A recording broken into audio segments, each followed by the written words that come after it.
விதைக்க ஒரு காலம் உண்டானா, அறுக்க ஒரு காலம் உண்டல்லோ. விதைக்க ஒரு காலம் உண்டானா, அறுக்க ஒரு காலம் உண்டல்லோ. விதைப்பும் அறுப்பும் ஒழிவதில்லையே, அல்லேலூயா அல்லேலூயா. விதைப்பும் அறுப்பும் ஒழிவதில்லையே, அல்லேலூயா அல்லேலூயா. Praise the Lord. எப்படி இருக்கிறீங்க? இந்த நாள்லையும் கர்த்தர் நமக்கு அழகாக பேசிக்கிட்டு இருக்கிறார். சங்கீத புஸ்தகம் 31 சங்கீதம் 15வது வசனம் சொல்லுகிறது, என் காலங்கள் உமது கரத்தில் இருக்கிறது, என் சத்துக்களின் கைக்கும் என்னை துன்பப்படுத்துவதின் கைக்கும் என்னை தப்புவியும். சூப்பரான ஒரு ஆசீர்வாதம் பார்த்தீங்களா? அந்த ராஜா தாவீது அவரே என் காலங்கள் உமது கரத்தில் இருக்குன்னு சொல்கிறாரு. அவருடைய படைகளை நம்பலை, படை தளபதிகளை நம்பலை, அவருடைய இராணுவங்களை நம்பலை. ஆனால் அவரே, இந்த தாவீது ராஜாவே கர்த்தரை நம்பி தன்னுடைய வாழ்க்கையை ஆண்டவருடைய கரத்தில் கொடுக்கணும்னு நினச்சிருக்கும் போது நீங்கள் நல்லா ஏமாத்திர கொஞ்சம் யோசித்து பாருங்களேன். நம்ம நல்லா இருக்குன்னு ஆசைப்பட்டால் நம்ம படிப்பு, பதவி, அறிவு, அந்தஸ்து, குடும்பம், சொந்த பந்தம், உற்றார் உறவினர்கள் இவங்க மேலே நம்பிக்கை வைக்கக்கூடாது. நம்ம நம்பிக்கை எங்கத்தமாக இருக்கணும்?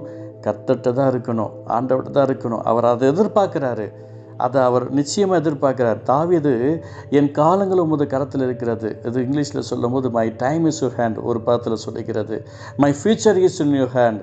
அப்போது இந்த நாளில் நம்மை கர்த்தருடைய சமூகத்தில் எந்த அளவுக்கு விட்டு கொடுக்குறோமோ அதில் சக்ஸஸ் பார்க்க முடியும். அநேக விஷயங்களில் ஜெபம் பண்ணிக்கிட்டு இருந்திருப்போம். ரொம்ப நாளாக சில காரியங்களுக்கு ஜெபம் பண்ணி சோர்ந்து போயிருப்போம். அப்படி தானே? நிறைய விஷயங்கள் அப்படி தானே சோர்ந்து போயிருக்கீங்க. இன்றைக்கி ஒரு அற்புதம் நடக்கணும் அப்படின்னா நீங்கள் ஆண்டவருடைய சமூகத்தில் எந்த விஷயத்தில் சோர்ந்து போயிருக்கீங்களோ அந்த விஷயத்தில், ஆண்டவரே இந்த விஷயங்களில் எங்கள் காலங்களை, இவங்களுடைய விஷயங்களை உங்களுடைய சமூகத்தில் ஒப்பு கொடுக்குறேன்னு சொல்லி டெடிகேட் பண்ணி ஜெபம் பண்ணுங்க. அற்புதம் நடக்கும். இந்த ஊழியத்துக்கு வரும்போது எனக்கு எப்படி ஜெபிக்கணும்னு தெரியாது, எப்படி துதிக்கணும்னு தெரியாது, எப்படி பாடணும்னு தெரியாது, எப்படி வொர்ஷிப் பண்ணணும்னு தெரியாது, ஒன்றுமே தெரியாது. ஹவ் டு ப்ரீச் எதுவுமே எனக்கு தெரியாது, எந்த விதத்துலையுமே எனக்கு தெரியாது. ஆனால் என் காலங்களை ஆண்டவருடைய சமூகத்தில் ஒப்பு கொடுத்தேன், அவருடைய நாமத்தை மகிமைப்படுத்த ஒப்பு கொடுத்தேன். எனக்கு தயவு கிடைச்சது. என்னுடைய தம்பிகிட்ட, என்னுடைய அண்ணன்கிட்ட, என்னுடைய குடும்பத்தாட்ட தயவு கிடைத்தது. கர்த்தர் இரக்கம் செய்தார். அவர் ஒரு அற்புதத்தை செய்தார். யாருமே எனக்கு என்னை தெரியாது. இன்று அநேகருக்கு கர்த்தர் என்னை சாட்சியாக ஆசுதமாக வைத்திருக்கிறதுக்கு ஒரு காரணம், அன்னைக்கு நான் விதைத்த விதை, கர்த்தருடைய சமூகத்தில் விதைத்த விதை இன்றைய தினத்தில் அது அறுவடைக்காக காத்து கொண்டு இருக்கிறது. ஆண்டுடைய ஆசுதமாக மாறுகிறது, கிருபையாக மாறுகிறது. அநேகருக்கு என்னை கர்த்தர் நன்மையாக வைத்திருக்கிறார். எனக்கு பிரியமானவர்களே, ஆஃப்டர் ஆல் எனக்கே இந்த அற்புதங்கள் நடக்குது அப்படின்னு சொன்னால் நீங்களாம் ஏமாத்துறோம். உங்களுக்கெல்லாம் அதிசயம் நடக்க தானே செய்யும். சோர்ந்து போகிறீங்களா? கவலைப்படாதீங்க. உங்கள் காலங்களை கர்த்தருடைய சமூகத்தில் வைங்க. உங்கள் பணத்து மேலே வைக்காதீங்க, உங்கள் பதவி மேலே வைக்காதீங்க, உங்கள் போஸ்டிங் மேலே வைக்காதீங்க. நான் இவ்வளோ சம்பாதிச்சுட்டு இருக்கிறேன், எனக்கு இது நடக்கும்னு சொல்லி அது மேலே நம்பிக்கை வச்சிடாதீங்க. தாவீதை காட்டு நம்மளால ஒரு பெரிய விஷயம் கிடையாது. அந்த தாவீதே கர்த்தருடைய சமூகத்தில் என் காலங்கள் உங்களுடைய கருத்தில் இருக்குன்னு சொல்லியிருக்கிறார்.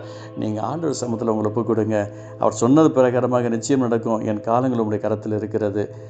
இவ்வளோ அழகான ஒரு வார்த்தை இல்லை, இவ்வளோ சூப்பரான ஒரு லைஃப் இல்லை. நம்ம கூட அப்படி பண்ணலாமா? நம்மளும் அப்படி பண்ணால் எப்படி நல்லா இருப்போம்? தாவீதின் குமாரன் நசனாகிய இயேசுவே எனக்கு இறங்கும் என்று சொல்லி கூப்பிட்டோடனே ஆண்டவர் டேர்ன் பண்ணுறாரு. எவ்வளோ பெரிய ஒரு ஆசீர்வாதத்தை அந்த படுத்துமையை பெற்றுக்கொள்வதற்கு இந்த தாவீது தன்னுடைய காலங்களை கர்த்தருடைய சமூகத்தில் ஒப்பு கொடுத்ததுனால தானே. உங்கள் ஃபியூச்சர்ஸ் இயேசுவின் நாமத்தில் ஆசீர்வதிக்கப்படணும் அப்படின்னு சொன்னால், உங்களுடைய குடும்பம் நல்லா இருக்குன்னு ஆசைப்பட்டால் நிச்சயமாக இந்த வார்த்தையில் இருக்கிற கிருபைகளை கொஞ்சம் நினச்சி பார்க்க வேண்டும். நம்முடைய ஃப்யூச்சரை கர்த்தருடைய சமூகத்தில் ஒப்பு கொடுப்போம். நல்லா இருக்கணும்னா விட்டு கொடுத்தா தானே நல்லா இருக்க முடியும். பண்ணலாமா? ஆண்டவர் சமூகத்தில் அவருடைய கிருபையில், அவருடைய இரக்கத்தில் அப்படியே நம்மளை விட்டு கொடுக்கலாமா? அப்பா நீர் எனக்கு அற்புதம் செய்யும், அதிசயம் செய்யும் சொல்லி கேட்கலாமா? நம்ம கேட்டால் அவர் என்ன சொல்ல போகிறாரு? வேணும்னா சொல்ல போகிறாரு? அவருடைய ஆசையே அதுதானே.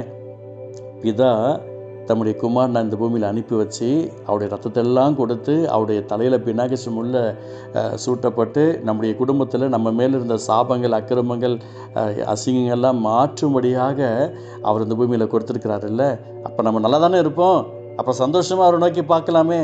பார்க்கலாம். கர்த்தருடைய நாம் மகிமைப்பட்டோம். பரிசுத்த அன்பு தகப்பனே, என் காலங்கள் உமது கரத்தில் இருக்குது என்று இந்த வார்த்தையின் பிரகாரமாய் அப்பா உங்கள் தலையெழுத்து ஆண்டவரே, நீர் எங்களை ஆசீர்வதிக்க வேண்டும், நீர் எங்களை பலப்படுத்த வேண்டும், நீர் எங்களை சுகப்படுத்த வேண்டும்.